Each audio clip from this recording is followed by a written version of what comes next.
Between 77 and 81, so that 5 year period, the dollar lost 50% of its purchasing power, not 15, 50.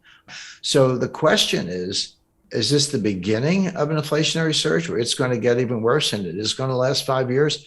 Or is it different than that? But keep that in mind, because the situation we're in today is very different from the 1970s, and I'll explain why.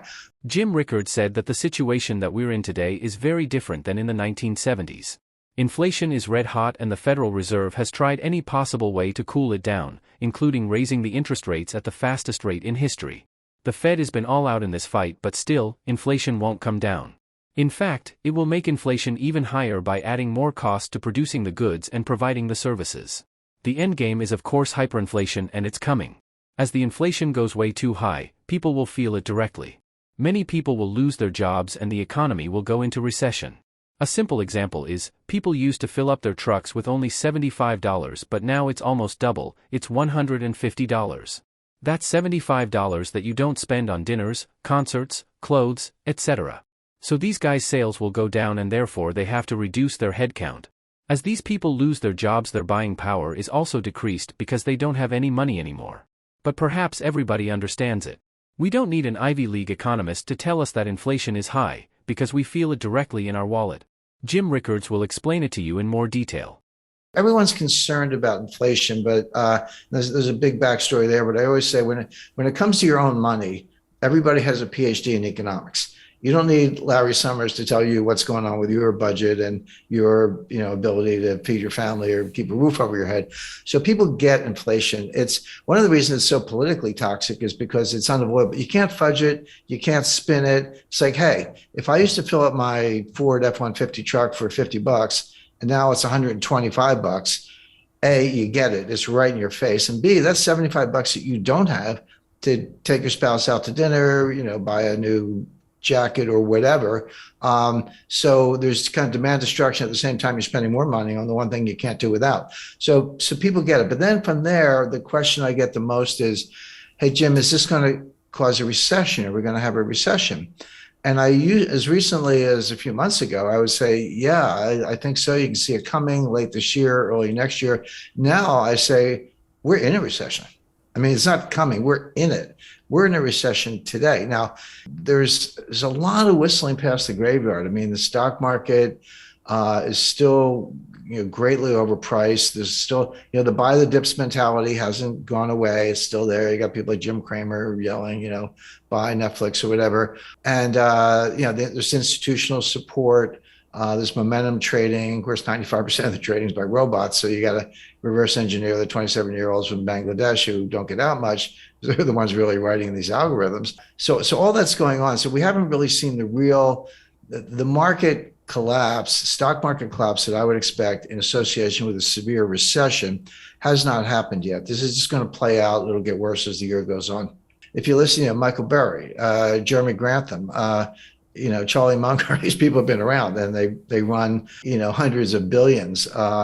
And they're saying the same thing. So, so every now and then someone will throw some statistic at me. And I go, how long is your time series? And I go, oh, we took it back 5 years. I was like, talk to me if you've done it for 100 years, because that's a little more meaningful. But Jeremy Grantham actually did do a 100-year time series and looked at bubbles all over the world, 1929 US, 1989 Japan, 2000 dot-com stocks, and many others. And he said he's never seen anything like it. It's a triple greatest bubble of all time times three in the sense that it's real estate, stocks, and other asset classes. So I do. That is my view, but it's shared by a number of other analysts. 1929, the stock market fell 22% in 2 days. It wasn't one day. It was like 12% one day, 11% the next day. So 23% over 2 days.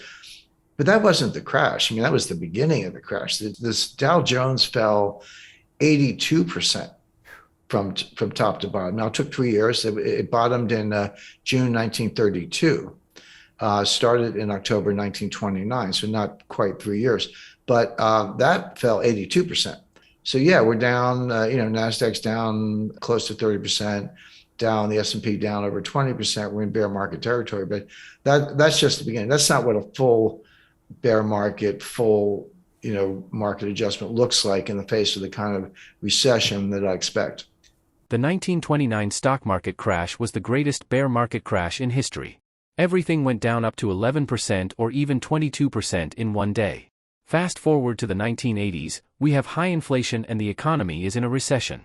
And then Paul Volcker raised the interest rates and boom, inflation was gone. But what most people don't know is that the 1981 inflation was the end of a 10-year period of high inflation. Back then the Fed took 10 years to raise interest rates and to calm down inflation, but what do we have now? The Fed went from 0 to 5% in just 1 year? That's the fastest rate increase in the history of the Federal. What lies ahead is an unprecedented economic and financial crisis. It can be a recession or maybe even a dollar collapse. Let's hear more from Jim.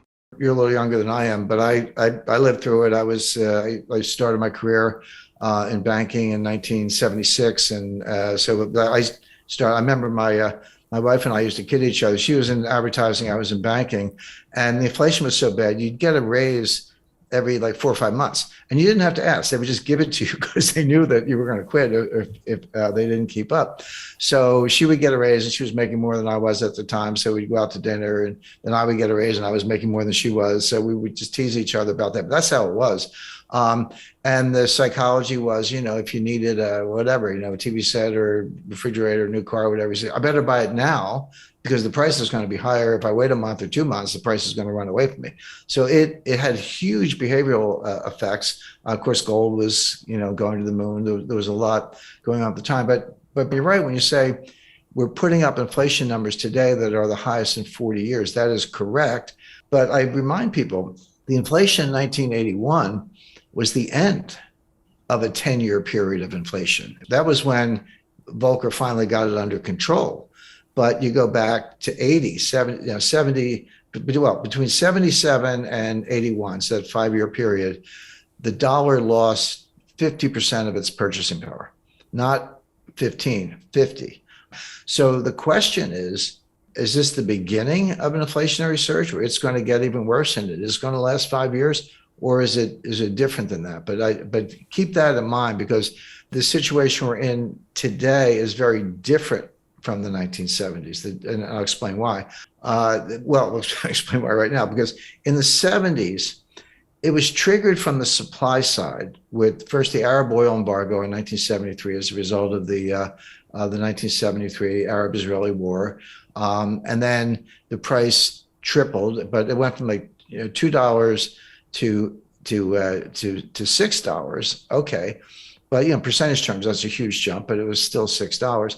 And then it got to 12. And then in 1979, you had a second oil embargo because of Iran and the Ayatollah and the revolution and the hostages and all that.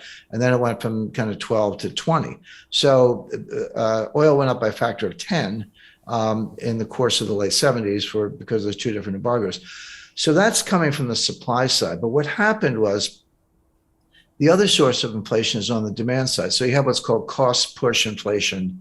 That's where supplies choked off, or there's an embargo, or there's a shortage, natural disaster, a lot of things. It's coming from the supply side, and demand is inelastic, so you just pay up or kind of do without. But the demand side is much more psychological. That's called demand pull inflation. That's when consumers behave the way I described. And as I say, I lived through the 70s, where, hey, I better buy it today. I better buy it now. You're pulling all this demand forward and bidding up prices because you're worried that it's going to get even worse. So as that applies to today, we are starting with the cost push inflation, mainly the price of energy, but the price of food is a big factor. And of course, they're related. It's like, here's the energy, here's the food. Where do you think the food comes from? To get the food, you got to feed the pigs and cows. What do you feed them? You feed them corn. How do you get corn? Well, you grow it on a farm. You need nitrogen fertilizer. You need diesel in your tractors. You get the food. You got to put it in a truck to get it from point A to point B. That requires diesel. The higher the diesel price, the higher the cost of food because you're moving it by truck, et cetera. So these things, as I say, are linked. But food prices are going up substantially, and the two things you can't do without are gas in the car and food. So you have that cost push inflation. We're not quite at the stage where it's demand pull. We're not quite at the stage where individual consumers are behaving the way I described in the 1970s, saying, "Hey, better spend the money fast because it's losing value."